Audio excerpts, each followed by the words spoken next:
Hello, class 4. Hope you are all well. This is Ishita Dekhisha, and we are going to talk about your future.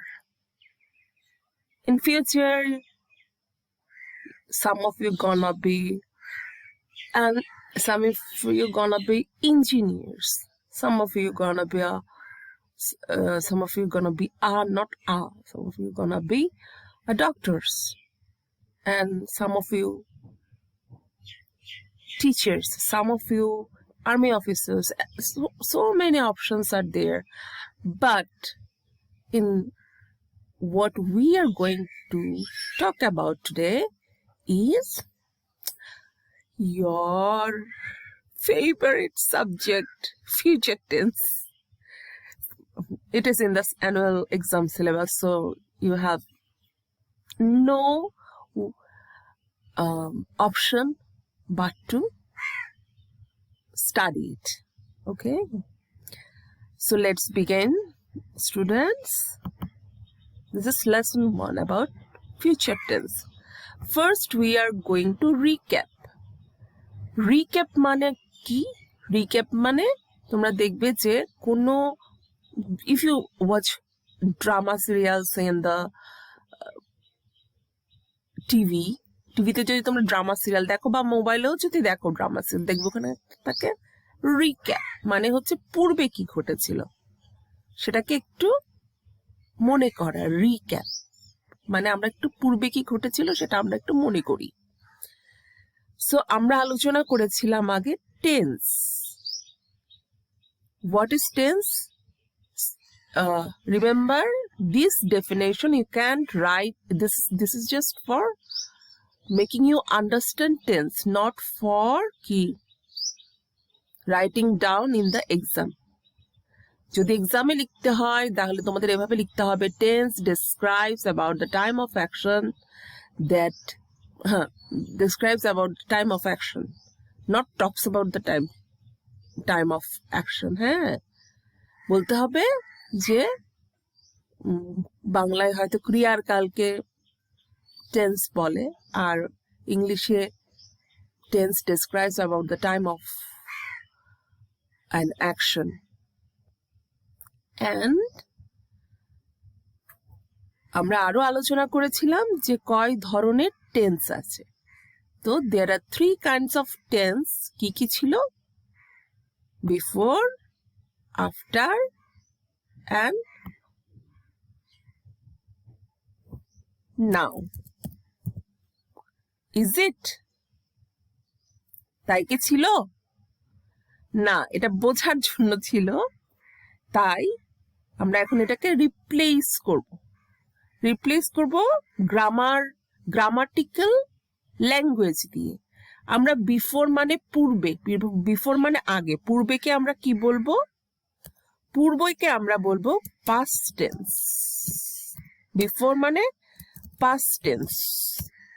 তাহলে before যদি past tense হয় তোমরা easily বুঝতে পারছো যে এটা কি সম্বন্ধে বলবে, যে ঘটনাগুলো আগে হয়ে গেছে। আফটার মানে আমরা আফটারে আগে আসবো না, আমরা চলে যাব নাও। নাও এর গ্রামাটিক্যাল ভাষাটা কি, ডেফিনেশনটা কি হবে টেন্স অনুযায়ী? গ্রামাটিক্যাল ওয়ার্ডটা হচ্ছে প্রেজেন্ট টেন্স। দেখছো আমার যে কত সমস্যা হচ্ছে।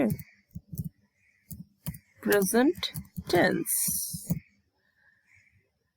তাহলেই বুঝতে পারছো প্রেজেন্ট টেন্স কি সম্বন্ধে বলবে।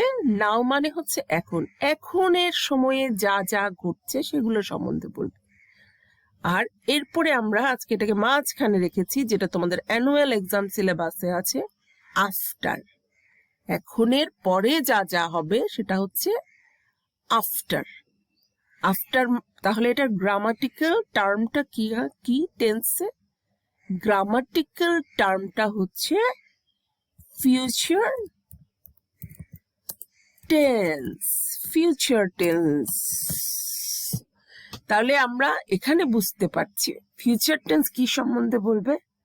আফটার মানে নাও এর পরে, সুন্দর করে বলতে গেলে sorry excuse me, future tense বলবে ভবিষ্যৎ সম্বন্ধে। I will be an engineer when I grow up. I shall be eating pasta tomorrow. Now, চলো আমরা ফিউচার টেন্সটা সম্বন্ধে ডিসকাস করি।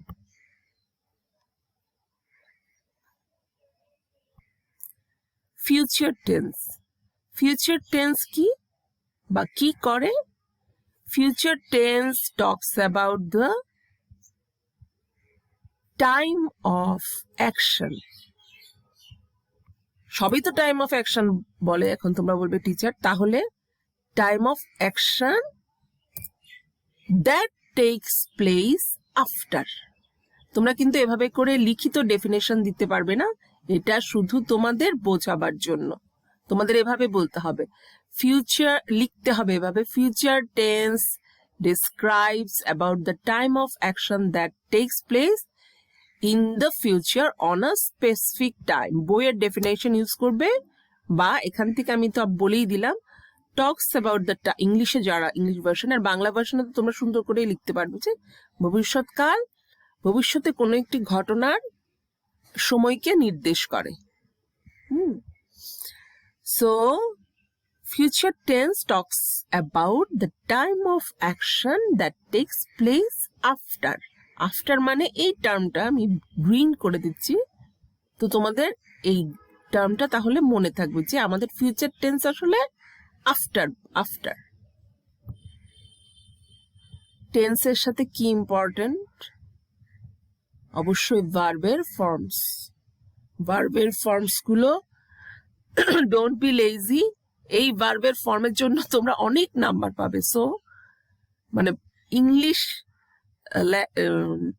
ইংলিশ সাবজেক্টটাই তোমরা ক্লাস 10 পর্যন্ত ভার্বের ফর্ম মুখস্থ থাকলে অনেক অনেক নাম্বার পাবে। তারপর যে যেখানে যেতে চাও, যারা ইংলিশ 11-12 শেষ করে আর কি, এরপর যে যেখানে যেতে চাও, ডক্টররা ডক্টরের বই পড়বে, but verb is very important. Don't be lazy to learn verb, forms of verbs. So, future tense talks about the time of action that takes place in the future on a specific time. কতগুলো future tense আছে আমরা আগেই discuss করেছিলাম, সবগুলো টেন্সকে 4টা ভাগে ভাগ করা হয়েছে। এই ভাগগুলো কি কি ছোট্ট করে দেখলে তোমরা অলরেডি এগুলো ইয়েতেও পড়েছো, ক্লাস 3তেও পড়েছো। সো আমার মনে হয় তোমাদের আন্ডারস্ট্যান্ডিং এ খুব একটা সমস্যা হবে না। তারপরও আমরা তো প্র্যাকটিস না থাকলে কি হয়, মানুষের অর্জিত বিদ্যাও বলা হয়, যে বিদ্যা তুমি শিখেছো, ইফ ইউ ডোন্ট প্র্যাকটিস ইট সেটাও কিন্তু চলে যায়। সো এই টেন্সটা তোমাদের প্রতিদিন প্র্যাকটিস করতে হবে। প্রতিদিন অ্যাটলিস্ট 1 ঘন্টা তো টেন্সে, 1 ঘন্টা না দাও, 45 মিনিটস তোমাদের টেন্স প্র্যাকটিস করতে হবে। সো আমরা জানি যে 4টা kind of tense, indefinite, continuous, perfect, perfect continuous, এই 4টা কাইন্ড।